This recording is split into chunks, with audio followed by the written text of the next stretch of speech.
Welcome to the Human Flourishing Project. I'm Alex Epstein. On the last episode, I tackled the subject of avoiding overwhelm, and today I'm going to be doing Avoiding Overwhelm Part 2.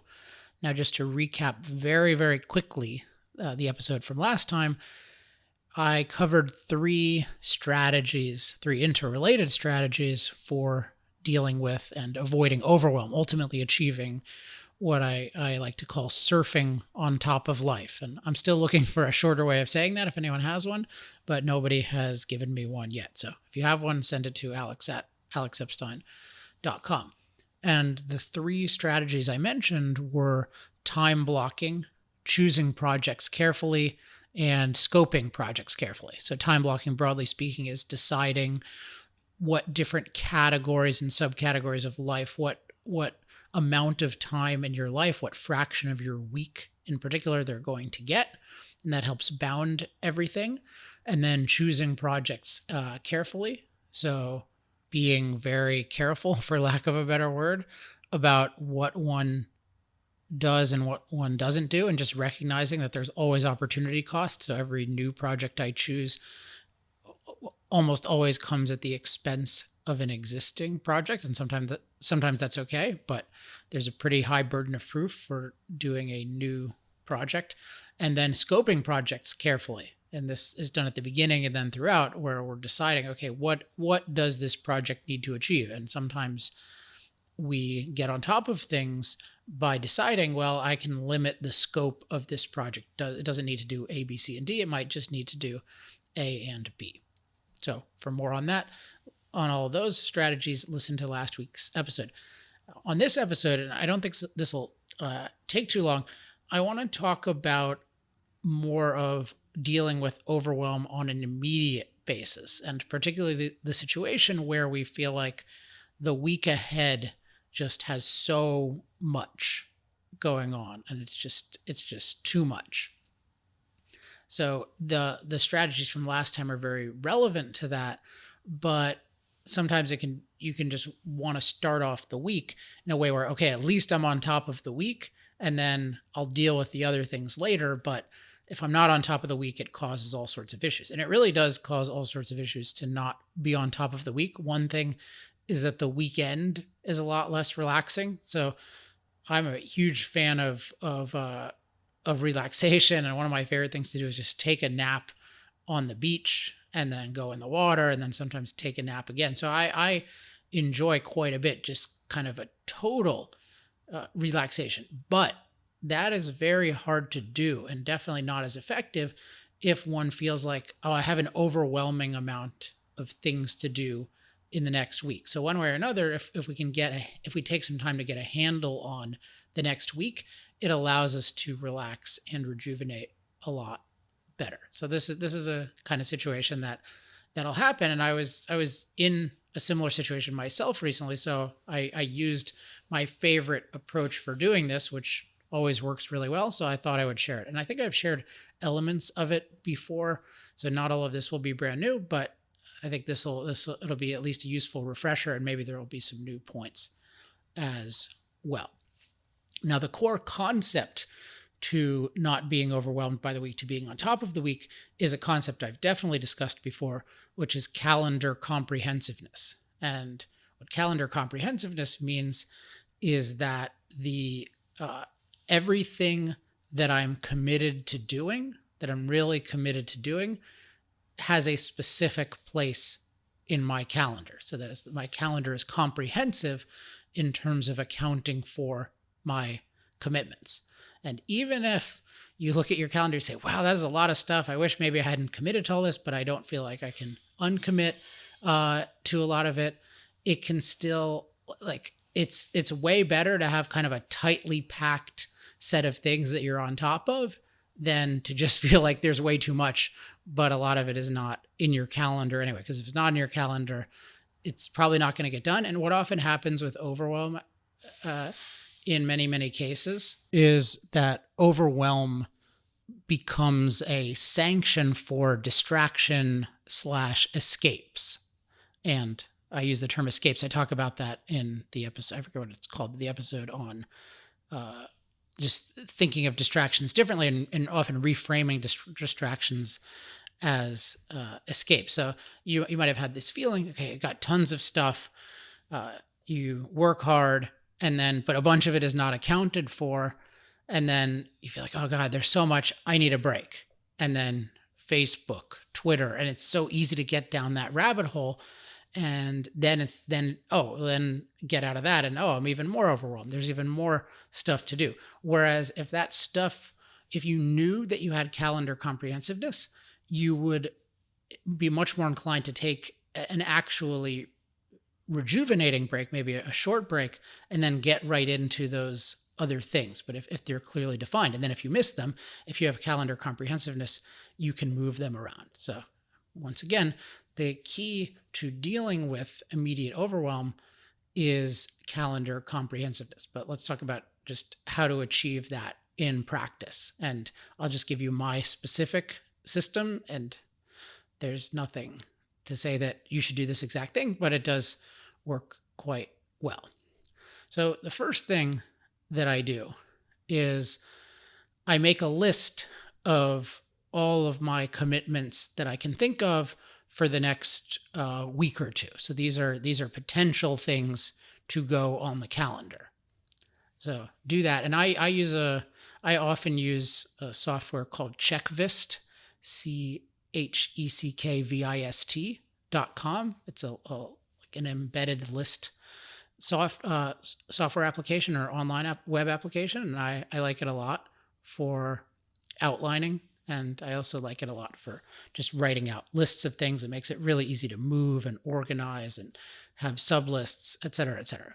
So make a list, and then this I find particularly helpful. So with each thing, what I'm trying to do when I'm making a list, what I'm making a list of ultimately is the work blocks that I have committed to. So it's one thing to say, I've committed to making progress on my book, but really what I want to know for the calendar comprehensiveness is what kinds of time blocks are going to be necessary to fulfill my commitments this week. And sometimes it can be for something like a book, that kind of thing. I often just have it as, okay, I have a 4.5 hour a day time block, and I'm going to set goals, but that's the amount of time. And this goes to the time blocking discussion of last week. That can be really useful.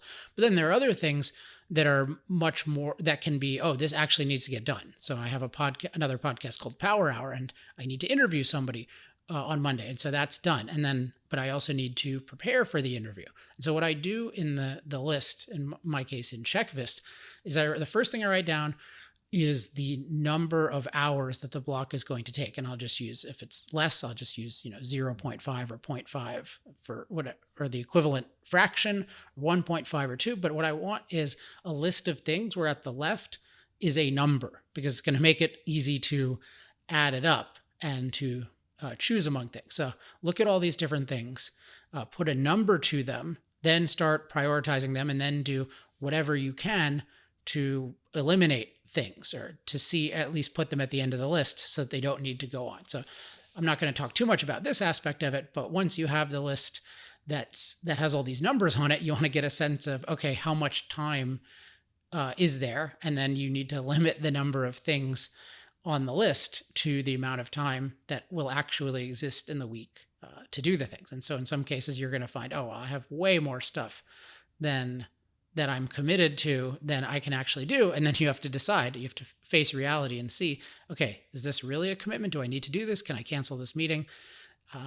That kind of thing. By the way, I should have mentioned earlier, a very good day to do this is on a Sunday. Sunday is a particularly good day to do this. It's often the day where you can get the most altitude on the week. Sometimes you can do it on Friday. That has a certain power of its own as well, but Sunday is pretty damn good as well. And I find it's much, in my experience at least, it's much more achievable on a Sunday. Okay, so now I've got this list. I've got it priority ordered. I've identified all these different chunks of time, and it might be maybe 20 separate things, and that's totally okay. And then the next thing I do is, then I want it to be calendar comprehensive. So what I do is I get my calendar. So in my case, I'm using a Google Calendar. And then what I want to do is I want to create the blocks of time and stick them on the calendar without actually placing them, figuring out exactly where they go, except if I already know. So if I know, okay, I've got this interview from 3 o'clock to 4 o'clock Pacific time on Monday, sure, that goes there. But there are going to be other things where I'm not sure where they go.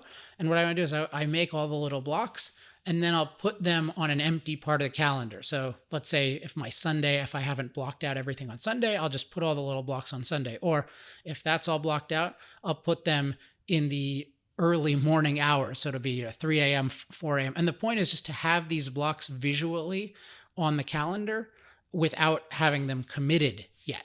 And then the next step is just move those little suckers around. And if you've done the previous parts correctly, you'll see, wow, these things really do fit. And then there's some negotiation. And often when you do this, you'll make much better sequence decisions. So you'll think, oh yeah, I want this done by the end of the week, but some things it's totally okay to do on Thursday versus other things. If I wait till Thursday, it'll be a total deal breaker. And for example, often things that involve giving managerial guidance to others or any kind of guidance to others, those often go earlier in the week because there are all kinds of dependencies. And if I don't address those things, then I'm going to be the bottleneck versus other things are totally okay to do on a Thursday or even a Friday. So it's pretty simple, but very, very effective. The other thing I think you'll notice is if you do it on a Sunday, you will probably find, you know what?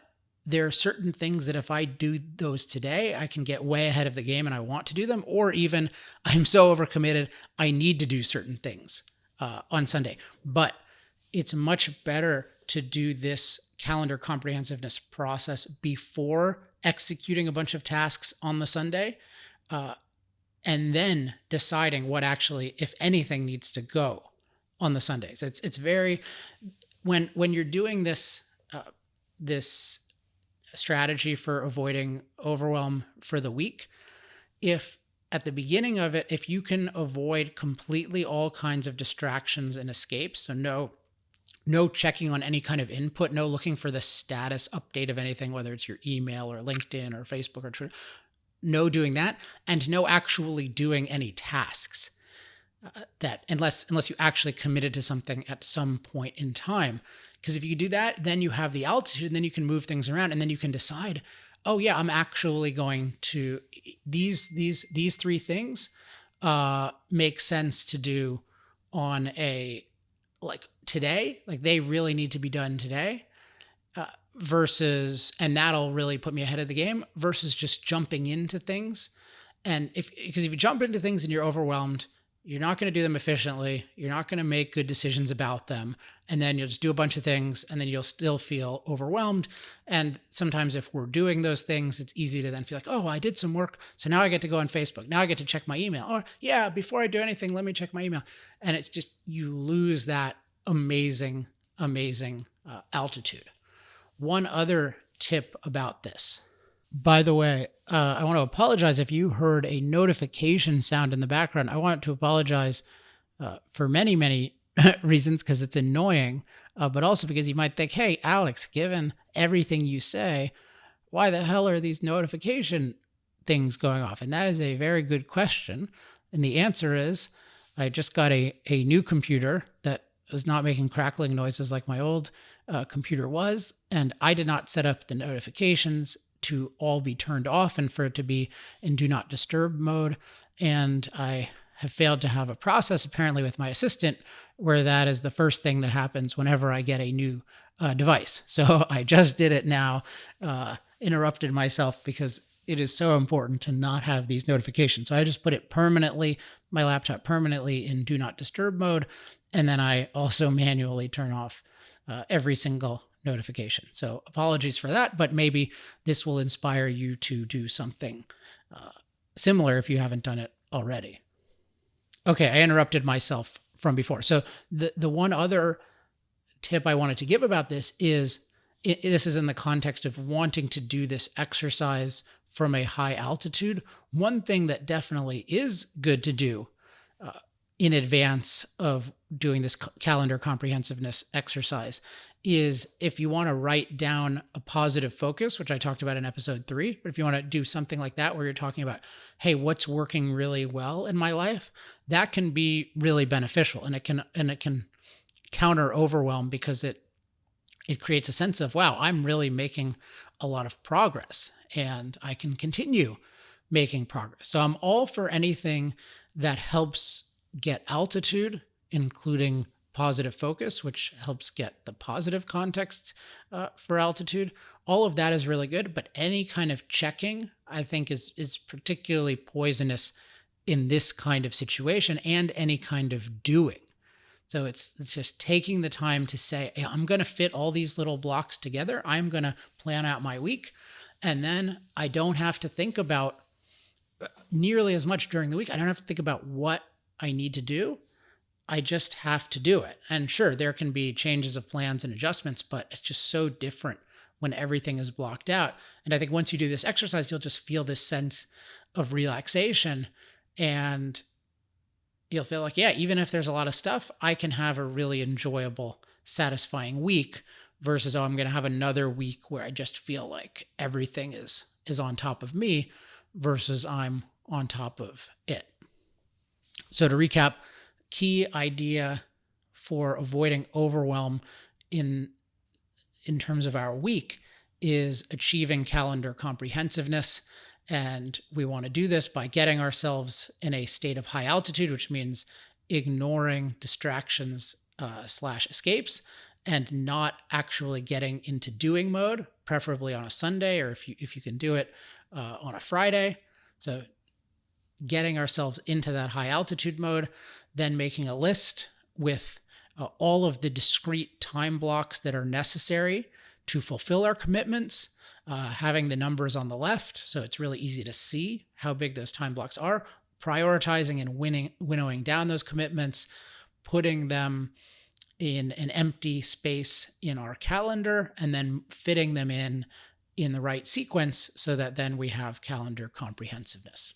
So try it out. If you haven't done it, try it out and let me know how it goes. As always, if you have any questions, comments, love mail, or hate mail, you can email me at alex@alexepstein.com. You can join the discussion on Facebook. We haven't had much discussion on Facebook lately, so I'm going to work on checking it more. I tend to avoid Facebook, but I'm going to make a concerted effort to look more at the comments and respond to them, because there have been some good comments in the past. But facebook.com/Human Flourishing Project.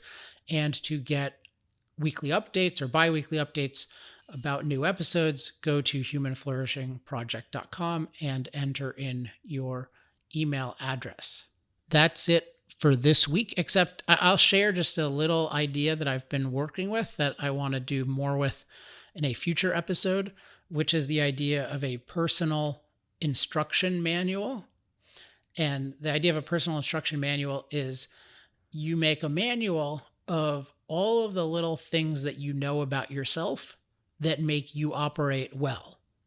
So you can think of philosophy as a very generalized, it's like a universal instruction manual. And then in different fields, there are different kinds of principles and systems and processes that tell you how to achieve things in general, but at a more specific level than a philosophy will. But then there's also what you know about yourself, often having tried all kinds of different processes and had your own experiences.